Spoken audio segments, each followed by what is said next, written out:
In this tutorial, we'll take already created text and snap it to the Perspective Grid tool to create a illusion of text in three dimensions rather, in two-point perspective.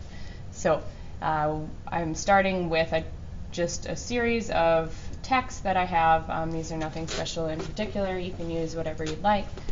Now I'll activate the Perspective Grid by going to View, Perspective Grid, and Show Grid, or Shift Control I. Now you get something that looks like this. Like if you took a drawing and painting course or architectural course, you may be familiar with drawing in two-point perspective, where there's a vanishing point here and a vanishing point here, where all seemingly diagonal lines lead back to. If you have questions about that yet, you can ask me. And we want to find this Perspective Grid tool now over on the left-hand toolbar, which the shortcut is Shift-P.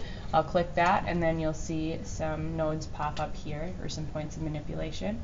I can click and push and pull to create my own version of this Perspective Grid, zooming out here, clicking and dragging to create something that's a little bit more personalized. There we go. So, oops. Now that I have this, I like it. It's time to begin to snap these text to the Perspective Grid. Now you'll see if I just try to move these, I can move them around, but they're not snapping into two-point perspective like I want them to. So select one of my texts and go to that Perspective Grid tool on your left-hand toolbar, click and hold, and choose the Perspective Selection tool.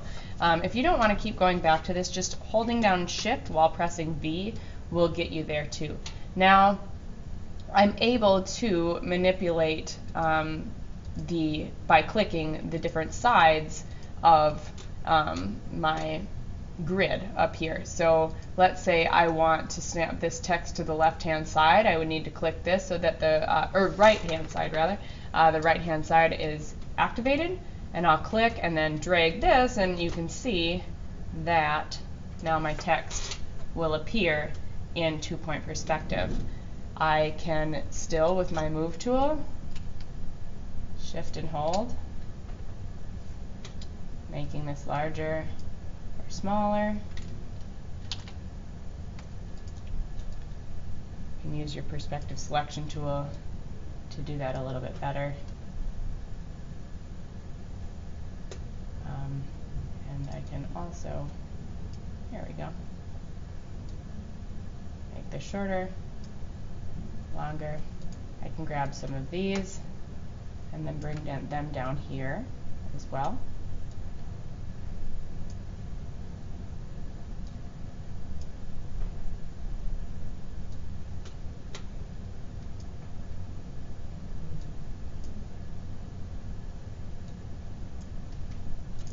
So there we have it.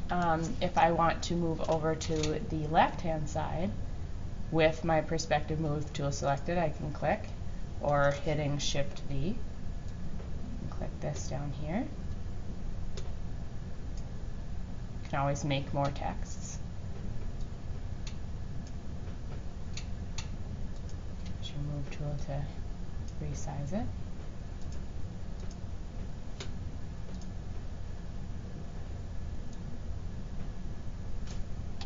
I want to undo some of this, and within the Perspective Grid I would recommend just sticking to the Perspective Selection tool to make these larger or smaller.